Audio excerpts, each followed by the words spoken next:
Salve rapaziada, mais um vídeo aqui no iShow Business.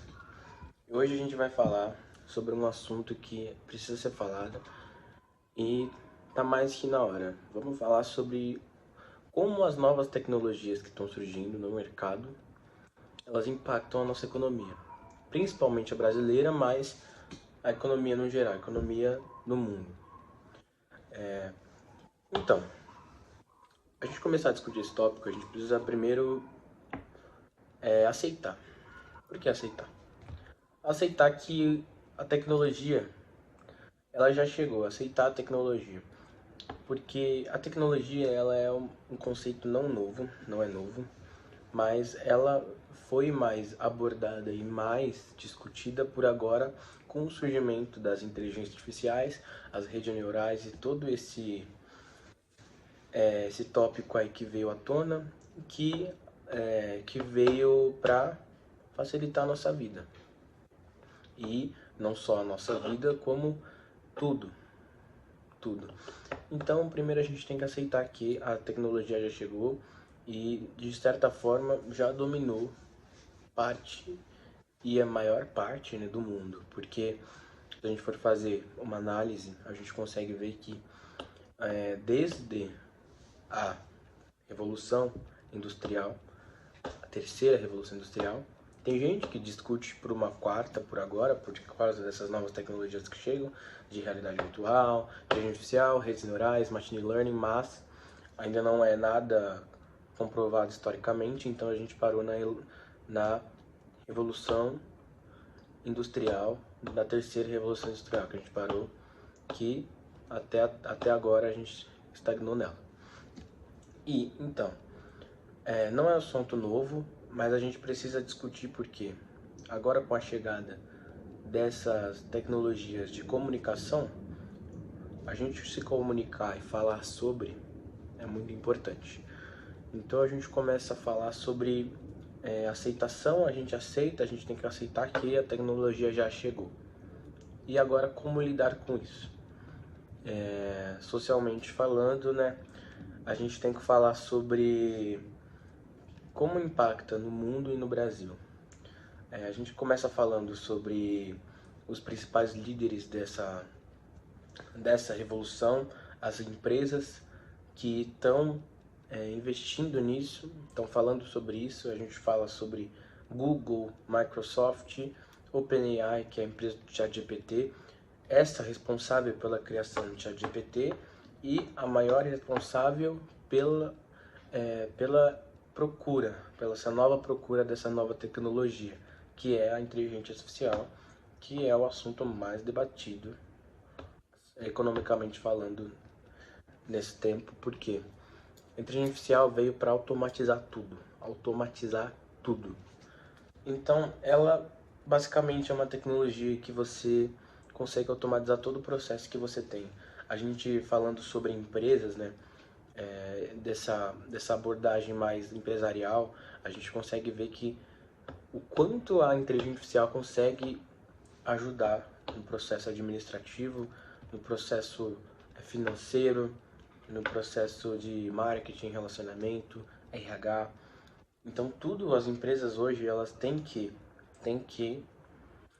abordar esse assunto e começar a utilizar a inteligência artificial. Não adianta você ser um CEO ou um patrão cabeça dura que nunca utilizou isso, mas não quer utilizar porque tem a mente fechada. Porque empresas como Google, Microsoft, empresas de tecnologia, OpenAI, muitas outras estão começando, a Meta, estão começando nisso e estão explicitando. Não é segredo para ninguém, eu acho que elas já utilizavam. Tipo, não é um conceito novo a inteligência artificial, que é a inteligência artificial mais generativa, né? O conceito mais novo é a inteligência artificial generativa, que é aqui, tipo, conversa sozinha, como o ChatGPT, que você manda uma mensagem para ele sem um código de resposta de bate-pronto, ele consegue te responder com vários documentos, ele é alimentado por várias coisas. Essa é uma das novidades. As novidades de você mandar uma imagem e conseguir ler e interpretar essa cadeia de agentes, isso é novidade. Mas não é novidade para ninguém que a inteligência artificial ela é usada por essas empresas há muito tempo. Mas, como ela ganhou um foco agora, a gente tem o conhecimento maior e o surgimento de novas tecnologias e empresas por agora, por esse crescimento maior e pela procura. Porque o mundo ele é tecnológico. Agora ele é um mundo tecnológico. Desde a criação da tecnologia nos meios digitais, na tecnologia na indústria, tecnologia no dia a dia da pessoa, a gente consegue ver que ela já está no nosso dia a dia e vai vir mais. E como isso impacta na economia? A gente fala sobre o crescimento da economia digital. A economia digital é a economia vindo dessa parte tecnológica, economia digital, como o próprio nome diz. E a gente fazendo um estudo sobre, a gente consegue ver que em 2016, a economia digital, 2016, estou falando há quase 10 anos atrás, ela já representava 11,5 trilhões de dólares. 11,5 trilhões de dólares naquela época era 15,5 do PIB mundial. A gente está falando de 2016. E desse valor, Estados Unidos, China e Japão, nessa época, ocupavam mais de 50% desse valor, essas três potências. E a gente vê que não é um assunto de agora, 2016 fazem quase 10 anos. Então recomendo vocês pesquisarem, verem sobre essa nova tecnologia, como isso impacta na economia para o futuro. Porque a melhor coisa é você estudar o futuro, você estudar como as coisas vão ser, fazer previsões. Porque se você viver muito no presente, você acaba que não se prepara para as consequências do futuro. E também você não se prepara se você vive no passado. Pior ainda do que viver no presente. Porque se você vive de passado, você não vive. Então dentro disso, o crescimento digital, dessa economia digital, né? 15,5 do PIB mundial, a gente consegue ver que já não é de hoje, não é assunto de hoje, e porque já é um tema muito falado, mas ele só ganhou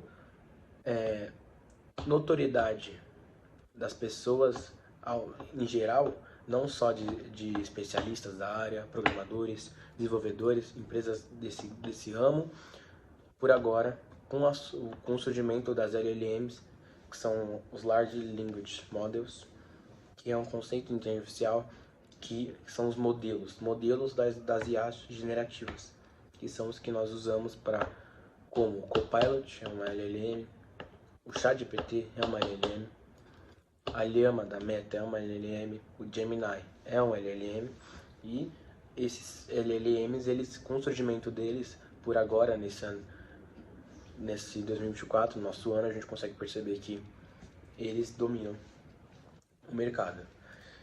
Então, a gente consegue perceber que a IA veio para aumentar a produtividade. Isso impacta principalmente a gente falando do Brasil, pela competitividade das empresas. Grandes empresas, com o capital que elas têm, elas conseguem implementar essas novas tecnologias facilmente.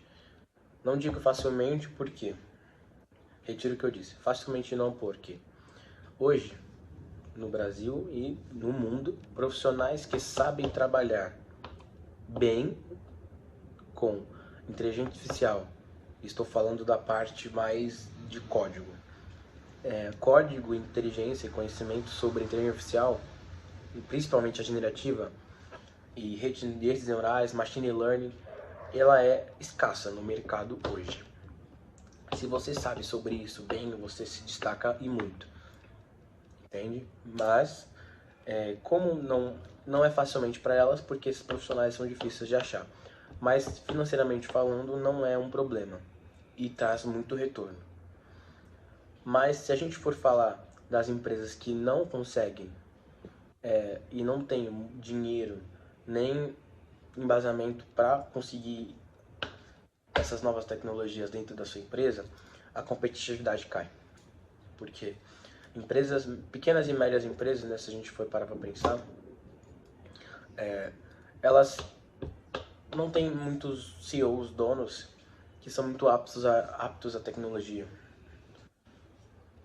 Então, se você faz uma análise, você consegue perceber que se essas empresas elas não têm muito tato para a tecnologia, elas perdem competitividade no mercado. E um patrão que não sabe sobre a tecnologia, ele não implementa na sua empresa, não implementando, a competitividade cai. Porque você não tem essas tecnologias que o mercado pede hoje. Hoje, 2024, novembro, o mercado pede essas novas tecnologias. Então, dentro disso, da inteligência artificial, que é o assunto mais badalado, a gente tem outros fatores também, como a cibersegurança, que é um dos desafios, porque essas novas tecnologias impactam também na economia pelo quê? Pela segurança. São novas tecnologias. A gente está aprendendo a como a gente vai controlar elas, como a gente vai fazer elas, como a gente vai manusear elas. Mas, como é um assunto meio novo eu digo, as inteligências artificiais que estão surgindo agora, a segurança ela pode ser meio abalada. Mas aí que entram as empresas de cibersegurança, security, que conseguem, se trabalharem com inteligência artificial junto com os programas de cibersegurança, vira uma coisa fácil de manusear. Então, dentro desses desafios também tem o que eu estava falando sobre o acesso. O acesso digital, ele é escasso, principalmente da classe menos favorecida, mas empresarialmente falando, né, estou falando sobre a parte mais empresarial, micro e pequenas empresas não têm essa liberdade, não têm esse conhecimento dessas tecnologias. Quem tem conhecimento e quer implementar, às vezes, a maioria das vezes, não tem capital, dinheiro. Então a gente entra dentro de desafios, a gente encontra soluções também. Soluções para esses desafios. Empresas que não têm esse acesso, a gente tem fintechs, que são empresas que oferecem soluções financeiras com inteligência artificial. Essas fintechs, elas aumentam a produtividade do empreendedor e conseguem fazer com que ele tenha mais produtividade e não perca a competitividade no mercado, que é o que as empresas pedem. Então, a gente consegue perceber que no Brasil é um assunto bem falado. Eu percebo que a partir do meio do ano, se a gente for pegar, meio do ano não, um pouco antes, se a gente for pegar mais abril, maio, a gente consegue perceber que teve um aumento falando sobre inteligência artificial, muitas empresas surgindo, no Brasil também. E o que eu deixo de recado é que se adapte às novas tecnologias, não fique parado no tempo. Eu tenho, com 15 anos, eu tenho uma empresa, uma startup, né, que está em fase de validação da tese, que tem todo esse processo, né, para você se consolidar como uma empresa. Ainda tem a fase da startup, validação de tese e tudo mais, MVP, validação de produto. A gente está nisso. A minha empresa, ela é basicamente, a gente visa automatizar processos administrativos, principalmente de atendimento, controle de estoque. E nosso MVP, né, são as micro e pequenas empresas, que a gente vê que com a gente estudando o futuro, a gente vê que é um assunto ainda elitizado. É muito elitizado porque grandes empresas e macro empresas têm esse acesso muito fácil. Mas se a gente for pegar as micro e pequenas empresas, com todos os problemas que eu falei aqui durante o vídeo, a gente consegue ver que não é um assunto muito abordado por lá. Então, a gente visa, uma palavra que a gente leva, democratizar. A gente visa democratizar. Dentro dos conceitos que eu falei no vídeo, a minha empresa visa democratizar, né? Democratizar a inteligência artificial para micro e pequenos empreendedores que querem entrar no mercado e que não percam a competitividade. Mesmo sendo uma microempresa, o empreendedor tem seu sonho de crescer, de prosperar. Então junto com isso, a gente consegue deixar com que o empreendedor tenha mais tempo para focar no que realmente importa para o negócio dele. Parte de atendimento, estoque, comandas, tudo a gente automatiza, a gente visa automatizar com preço justo, um preço que cabe no bolso do microempreendedor. Assim a gente democratiza a inteligência artificial e com micro e pequenos empreendedores tendo isso, o Brasil sobe.